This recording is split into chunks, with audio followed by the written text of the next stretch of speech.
मैं हूं अब्दुल वहीद और आप देख रहे हैं मेरा फेसबुक और यूट्यूब चैनल वही स्टूडियो।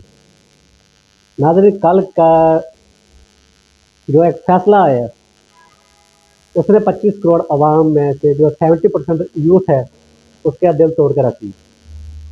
इस तरह के फैसले तो पहले लिख के जो दिए जाए वो फैसले किए जाए तो इस तरह के मामला तो होते ही हैं। इमरान खान को 10 साल कैद कर दी गई है और उसके के साथ साथ जिस बंदे को सजा मिली थी, जिस बंदे का ट्रायल चल रहा था, जिस बंदे पे केस था, वो बंदा बाजियाब हो चुका है और बाज़ाब्ता अपनी कंपेन कर रहा है। तो नाज़रीन, इससे हम कहें तो क्या कहें, किस तरह हम इस पे बात करें।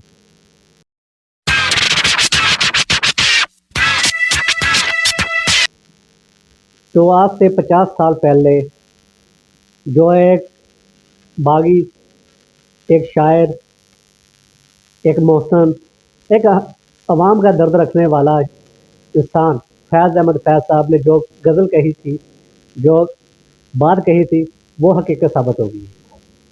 तो वो पूरी गज़ल मैं आपको अपनी ज़ुबानी पढ़ के सुनाऊंगा ताकि आपको इस बात का बाखूबी अंदाज़ा हो जाए कि असल में जो बात आज से 50 साल पहले फैज़ अहमद फैज़ साहब ने बताई है वही बात अब भी हो रही है।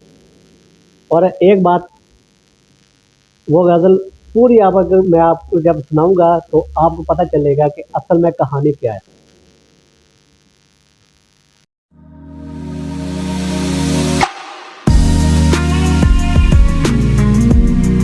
तो फैज़ अहमद साहब की जो गज़ल है वो आपको सुनाता हूँ।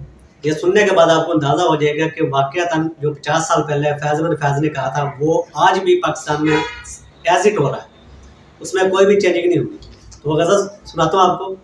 जिस देश में माँओं बहनों से, जिस देश में माँओं बहनों को अगियार उठा के ले जाएं, जिस देश से कातिल गुंडों को इशराफ छुड़ा के ले जाएं, जिस देश के कोर्ट कचहरी में इंसाफ टकों पे बिकता हो, जिस देश के कोर्ट कचहरी में इंसाफ टकों पे बिकता हो, जिस देश का मुंशी काजी भी मुजरिम से पूछ के लिखता हो, जिस देश के चप्पे चप्पे पर पुलिस के नाके होते हो, जिस देश के मंदिर मस्जिद में हर रोज धमाके होते हो, जिस देश में जान के रखवाले खुद जान लें मासूमों की, जिस देश में जान के रखवाले खुद जान लें मासूमों की, जिस देश में हाकिम जालिम हो सिसकी ना सुने मजबूरों की, जिस देश के आदिल बहरे हो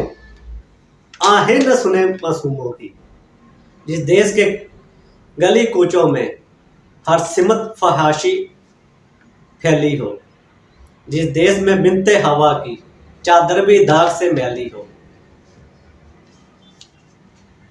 जिस देश में आटे चीनी का बहरान फलक तक जा पहुंचे, जिस देश में बिजली पानी का भुगतान हलक तक जा पहुंचे, जिस देश के हर चौराहे पर दो चार बेकारी फिरते हो, जिस देश में रोज जहाजों से अमदादी थैले गिरते हो,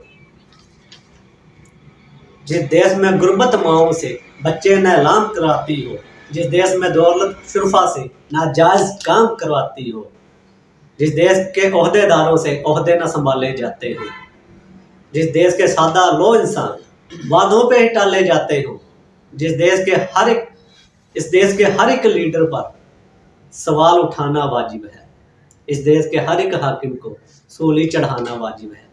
तो नाज़रीन, ये बात आज से 50 साल पहले फैज़ अहमद फैज़ साहब ने कही थी और वो काम आज भी पाकिस्तान में है। सोचिए कि जो बंदा जो एक शायद 50 साल पहले जो बात कर रहा है वो अब भी इस मुल्क पाकिस्तान में हो रही है। तो इससे आप अंदाज़ा लगाएं कि यहाँ पे इंसाफ कहाँ पे मिलेगा, कहाँ पे हमें हमारे बुनियादी ज़िंदगी जीने के हकूक़ मिलेंगे, जहाँ पे हमें कुछ ऐसा नहीं मिलने वाला जिससे ये साबित हो कि हम पाकिस्तान में आज़ाद हैं और हमें हमारी आज़ादी के हिसाब से जीने दिया जा रहा है और हमें वो तमाम हकूक़ मिल रहे हैं जो एक इंसान को मिलने चाहिए। हमें तो वो हकूक़ भी यहाँ पे दिए जा रहे हैं जो कि गुलाम को दिए जाते हैं। तो इस पे आप लोगों की क्या राय है मुझे कमेंट्स बॉक्स में ज़रूर बताइए।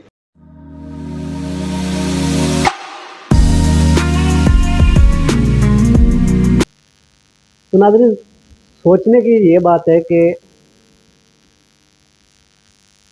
आज भी हमारे मुल्क में कोई कानून नहीं है, कोई किसी की हक की बात नहीं होती। यहाँ पर जज साहब, माजरत के साथ, जज साहब की बेगम की अगर तलाशी ही ली जाए तो वो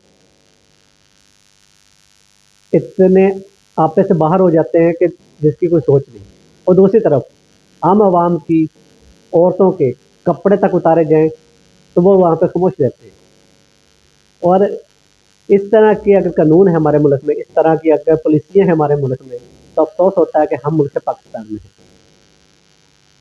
तो इसलिए मुझे इस अफसोस में नहीं जीना। मुझे अब पाकिस्तानी कानून पर, पाकिस्तानी अदारों पर कोई भरोसा नहीं है, क्योंकि यहाँ पे कानून टके टके पे बिकता है। और जो यहाँ पे चीज़ें टके पे आ जाए, तो और अगर बात टके की करें तो इससे बात निकलती है, अगर टके की बात करें तो बांग्लादेश का टका भी हमसे बेहतर ₹2 का हो चुका है। हमारा, उनका एक टका हो, हमारे ₹2 बनते, हमसे तरक्की कर चुके हैं टके में भी। तो ये टके टके के लोग, अब तो हम इन्हें टके का भी नहीं कह सकते। क्यों नहीं कह सकते? क्योंकि टका इनसे ऊपर निकल चुका है। जो चीज़ इनसे ऊपर निकल चुकी है उसके बराबरी हम इनसे नहीं करवा सकते। तो खुदारा मेरे पाकिस्तान पर रहम करें और इसे वैसा पाकिस्तान बनाए जैसा इकबाल ने ख्वाब देखा था, और जिसकी तकमील के लिए कैद आज़म मोहम्मद अली जिन्नाह और जिसकी हिफाजत के लिए इमरान खान निकला था, वैसा पाकिस्तान बनाए। तो मुझे दीजिए इजाज़त। अल्लाह निगहबान। पाकिस्तान जिंदाबाद।